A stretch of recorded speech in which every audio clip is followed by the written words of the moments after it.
Bonjour Jean-Pierre Bouvier. Bonjour. Vous allez vous déranger dans votre lecture. Oui. Écoutez, on est aujourd'hui en rencontre avec Jean-Pierre Bouvier, auteur d'un nouveau livre qui va sortir bientôt. Il s'appelle Anecdote. On va le montrer si vous le permettez. Voilà. Alors, on en parle dans quelques instants, bien sûr, de cette couverture. D'où vous est venue l'idée d'écrire ce livre Anecdote? D'abord, j'ai commencé à écrire sérieusement vers 2009, où je remplissais des pages et des pages et des pages. Et après 4 ou 5 années d'écriture à ce rythme-là, j'ai commencé à regarder après coup qu'est-ce que j'avais écrit. J'ai vu qu'il y avait des perles là-dedans et je les ai tout simplement pris ce qu'il y avait de meilleur. Et il y avait beaucoup d'anecdotes dans ces perles-là. Il y avait autre chose aussi, avec des maximes, des aphorismes. Si vous voulez, je peux vous en lire une. Oui, allez-y. Par exemple, Très belle idée. pourquoi ça s'appelle Anecdote? Ben, je vais vous lire une anecdote qui se passe au Café Rosemère. Alors, j'étais au café. J'étais au café de Rosemère, affalé dans un siège de cuivre avec une attitude arrogante. Je jouais les grands aristocrates à qui tout leur est dû et pour qui on se fend en quatre et fait des courbettes. Vous n'êtes rien, suggérait ma désinvolture. Et je frimais dans ma posture en exhibant malicieusement l'objet de mon intérêt, le bourgeois gentilhomme, objet qui, pensais-je, me mettait en valeur. Ben alors, écoutez, belle idée de nous avoir lu une anecdote. Justement, pourquoi avoir choisi ce titre, Anecdote? Est-ce qu'il n'y a que des anecdotes? En fait, comment vous expliquez le titre que vous avez choisi pour votre livre? Il y a beaucoup d'anecdotes, il n'y a pas que des anecdotes, il y a aussi des pensées comme quand on devient plus bon à rien, on devient philosophe. Ça, c'est une anecdote, en fait, qui est tout simplement une idée. D'accord. Il y a beaucoup d'idées de ce genre-là, un peu comme La Rochefoucauld nous disait, par exemple, on parle peu quand c'est pas pour se vanter. Il disait ça un peu dans une autre façon. On parle peu si c'est pas pour se vanter. C'est ce genre de description du comportement humain que je fais un peu en m'observant moi-même. Dites-moi, est-ce qu'on peut dire que ce livre, c'est le livre d'un philosophe? Justement, oui, parce qu'il y a beaucoup d'observations. Il y a beaucoup de... Par exemple, je lisais Le Devoir, et là, je me rends compte que je lis Le Devoir, mais de façon on dit ça ostentatoire. Oui. Voilà. Ostentatoire, en voulant montrer que je lis Le Devoir. Mais une fois rendu chez moi, je m'en étais pas rendu compte sur le coup pendant que je lisais Le Devoir, que je voulais qu'on me voie le livre. Et rendu chez moi, je me suis dit, mais coudonc, je lisais Le Devoir en voulant qu'on voit le livre. Est-ce vraiment ça qui s'est passé? Donc j'avais comme une... Et c'est ainsi que c'est le livre d'un philosophe, parce que c'est un livre de quelqu'un qui, après coup, fait un examen de conscience, puis se dit, c'est à ça que j'ai pensé, c'est ça que je voulais, c'est ça que je désirais, c'était ça mon intention. Et ainsi, c'est une volonté de se perfectionner, de devenir une meilleure personne, une personne plus vigilante, plus consciente d'elle-même. C'est ça, philosophie. Est-ce qu'on peut dire à ce moment-là que le livre traite de l'estime de soi? Est-ce l'essentiel du livre, finalement? Il y a beaucoup d'anecdotes ou d'aphorismes qui traitent d'estime de soi, mais ce n'est pas que ça, le livre, évidemment, c'est beaucoup plus. Mais quand je dis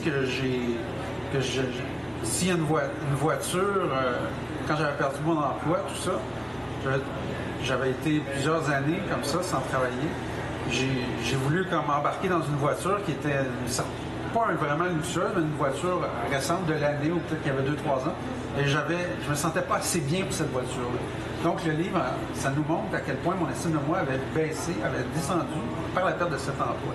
Et c'est de cette façon-là, des anecdotes comme celle-là, qui prouvent que le livre traite en partie l'estime de soi. Est-ce qu'on peut aller jusqu'à dire que vous êtes un peu snob, parler de beaucoup de l'élite? Bien, si on regarde l'anecdote que j'ai lue en premier, l'anecdote sur... je faisais comme les aristocrates. C'est sûr que j'essaie d'appartenir à une caste, j'essaie de réussir avec mon livre, j'essaie d'appartenir à une élite artistique, une élite intellectuelle. Mais je n'ai pas la prétention d'être un intellectuel, d'être un grand intellectuel, d'avoir des grandes idées. J'ai la prétention d'être un philosophe, parce qu'on peut être philosophe, même si on n'est pas un grand intellectuel. Le philosophe, c'est quelqu'un qui aime la sagesse, puis qui veut être plus sage, on peut atteindre la sagesse par l'expérience, par l'imitation ou par la réflexion. Donc, Oui, snob, oui, un peu. Oui, je suis snob un peu, si on peut dire que oui. Ça ne vous gêne pas comme ça? Non, ça ne me gêne pas. Vous écrivez que lorsqu'on n'est plus bon à rien, on devient philosophe.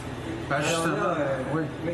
À force de. On perd son travail, on perd tout, on sent qu'on n'a aucune valeur, et là, on se met à réfléchir, on se met à s'analyser, à s'observer, à remettre en question sa vie. Et on a beaucoup de temps pour réfléchir, pour se scruter, pour s'analyser, pour penser à la vie, pour penser au sens de la vie. Alors oui, on devient philosophe quand on ne sert plus à la société en gros, si on veut. Est-ce qu'on peut dire aussi que vous êtes un moraliste?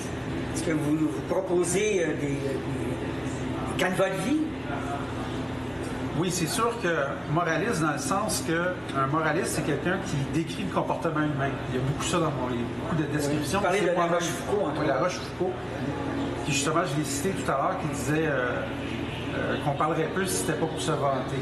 Bon, c'est une généralité, ça veut pas dire que tout le monde parle beaucoup parce qu'ils se vendent, puis ils parleraient pas s'ils se venderaient pas, mais disons, en gros, il y a beaucoup de personnes qui vendent tout ça. Mais moraliste, oui, en quelque sorte, il y a beaucoup de descriptions de mœurs et de comportements dans le livre. Oui. Alors, il y a un côté anthropologique dans votre livre, on peut dire, lié beaucoup à l'observation des êtres humains dans les contextes sociaux, entre autres. Exactement, oui, c'est ça. Oui, je peux observer les autres ou m'observer moi-même, tirer des conclusions. C'est sûr que quand je regarde les autres, je peux pas lire dans le subconscient. Je peux pas lire leur esprit, donc je peux pas savoir. Je peux pas lire leur pensée. Exactement. Écoutez, moi, je vous propose de terminer cette courte rencontre avec une lecture. Oui. Si vous voulez bien nous lire un passage, ou même deux, peut-être. Oui, deux. Et vous donner, deux passages. un peu le là pour chacun de ces... Alors, un passage qui est un petit peu, qui relate un peu l'estime de soi, si on veut.